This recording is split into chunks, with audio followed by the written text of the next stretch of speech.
kan. So Allah temukan kita dengan orang-orang macam tu untuk kita belajar daripada dia orang. Dalam keadaan comfort zone, kita tak nak keluar daripada situ, so kita tak akan jumpa kelebihan yang ada dalam diri kita.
Assalamualaikum, saya Zaleha dari Seni Art Channel. Hari ini saya ingin berkongsi tentang seni lukis ataupun art dan juga pengenalan lah kan, bagaimana saya boleh orang kata serius dalam bidang seni lukis. Pun saya nak berkongsi sedikit bagaimana saya serius menceburi, orang kata bagaimana saya serius menceburkan diri dalam bidang seni lukis. Perkongsian saya ini sedikit sebanyak mampu memberi inspirasi atau mampu mempengaruhi keputusan anda ataupun yang mana anda sedang mempertimbangkan untuk serius dalam bidang yang anda sukalah. Tak semestinya seni lukis, tapi bidang-bidang seni yang lain lah kan, macam tukang kayu kan. Sebab bagi kita orang Melayu banyak sangat halangan ataupun tidak ada galakan daripada bangsa kita sendiri dalam apa juga seni kan. Tak kisahlah macam melukis ke, kraft tangan, besi, tukang, seni bina kayu.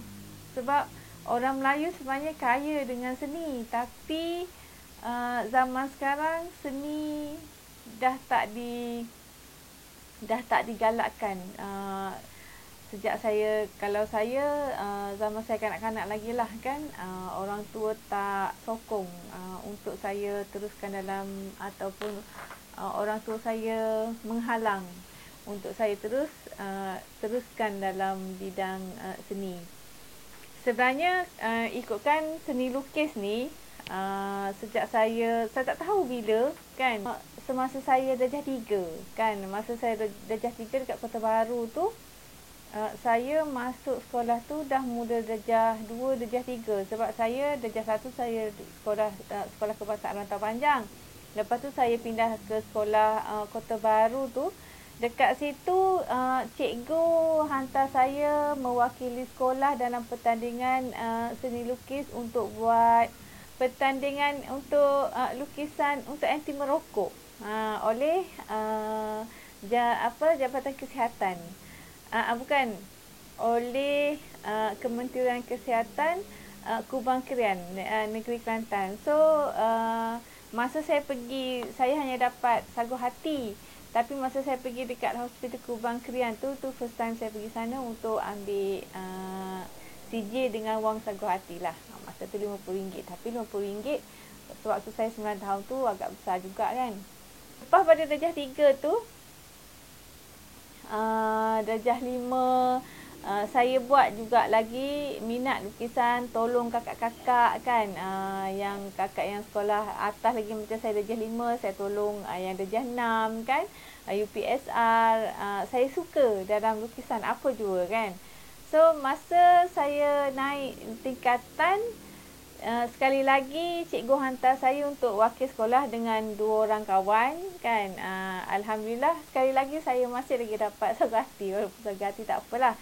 Sagu hati pun tidak melibatkan cikgu dan tidak melibatkan, cuma bapa saya bagi idea lah kan untuk lukisan anti merokok tu. Letak gambar tengkorak, ada api dalam tengkorak dan tangan pegang rokok. Jadi idea bapa saya, so saya buat. Cikgu bagi 2 keping kertas lukisan yang agak besar. So saya buat lukisan tu. Masih lagi dapat sagu hati. Masa tu tingkatan 5 kan. CJ pun alhamdulillah saya masih simpan yang tingkatan 5. Yang darjah 3 tu saya dah hilang dah CJ yang tu. Selepas tingkatan 5, habis SPM, saya mohon, saya layak untuk minta art and design kan. Tapi bapa saya halang lah. Dia saya nak juga. Lepas tu dia agak marah lah kan. Dia kata nak jadi pelukis jalanan yang tak ada future. Habis je sekolah, saya tak dapat meneruskan dalam bidang seni ataupun art and design, apa-apa yang berkaitan sini saya tak dapat. So orang tua suggest lah kan, sarankan saya mohon untuk jururawat. So alhamdulillah masa dekat kolej jururawat tu saya masih lagi aktif melukis poster. Kan. Oh ya, masa sekolah tu pun pertandingan lukis poster juga anti merokok. So masa dekat kolej tu kita kena buat nasihat kesihatan, yang kita kena buat flip chart kan. So jadi saya antara orang yang involve untuk buat lukisan lah kan. Sebab flip chart tu kertas yang besar. So saya lukis lah sebagai pelukis kan, volunteer diri untuk melukis. Dan lepas habis kolej tu, masa kolej tu saya masih lagi melukis kan. Saya lukis pemandangan macam itulah, pakai watercolor yang biasa kan. Masa tu tak boleh nak afford apa tu yang lebih elok kan, artis punya produk. So kita pakai yang sekolah punya produk kan. Lepas kolej dah kahwin, so lukisan saya terkubur. Habis macam tu. So saya tak pernah sentuh lah kan. Alhamdulillah saya masih lagi ada sekeping 2 lukisan yang lama, yang masa saya student tu saya lukis. Saya masih ada simpan sekeping 2, yang lain dah tak ada dah.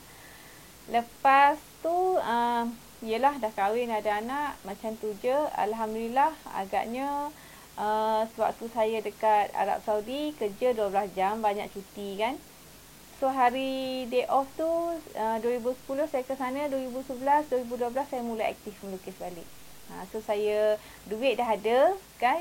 Dekat sana dia punya kedai alat tulis apa lagi besar, lagi banyak pilihan, lagi menarik kan, macam-macam ada. So saya spend jugalah kan bajet untuk alat tulis, sketchbook, paper yang lebih berkualiti, dan juga saya guna colour yang lebih berkualiti, lukisan lebih cantik lah. Saya mula balik 2011, 2012.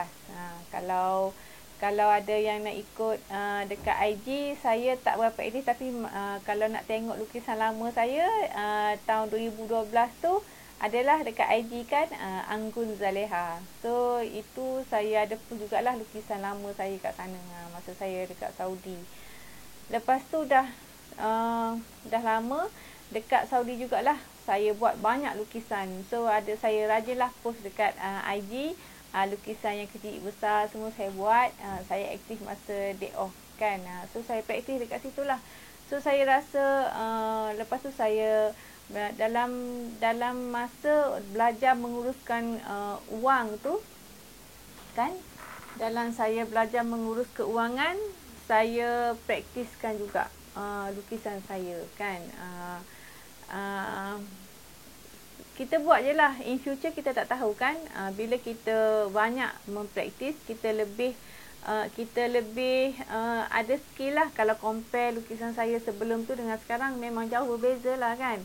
So continue practice, kita buat sebab kita suka, kita takkan jemu lah, kita akan buat hari-hari. So sampai satu masa yang skill tu semakin elok dan kita masih lagi kena terus belajar. Dan saya sekarang pun masih lagi terus belajar kan, walaupun dah ada galeri.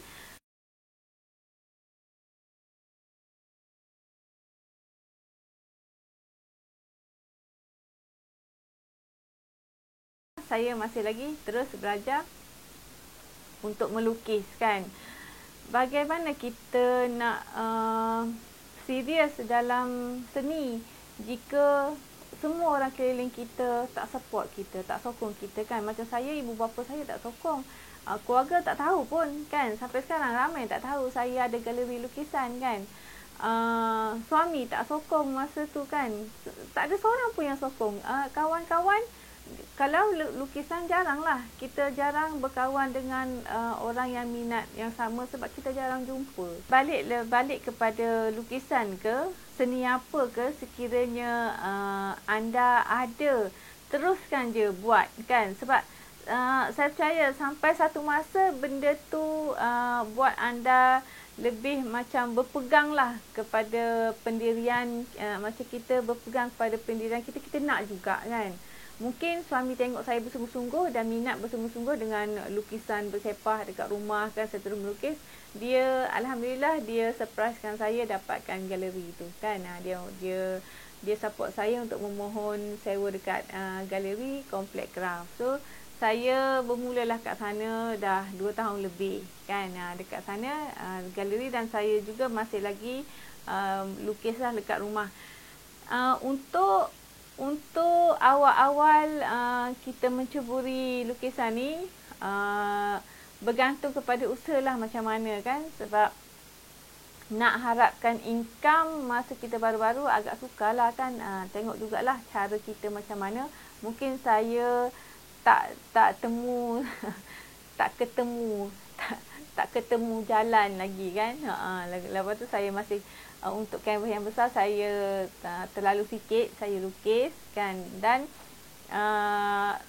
sekarang lebih kepada dekat kampung pula kan.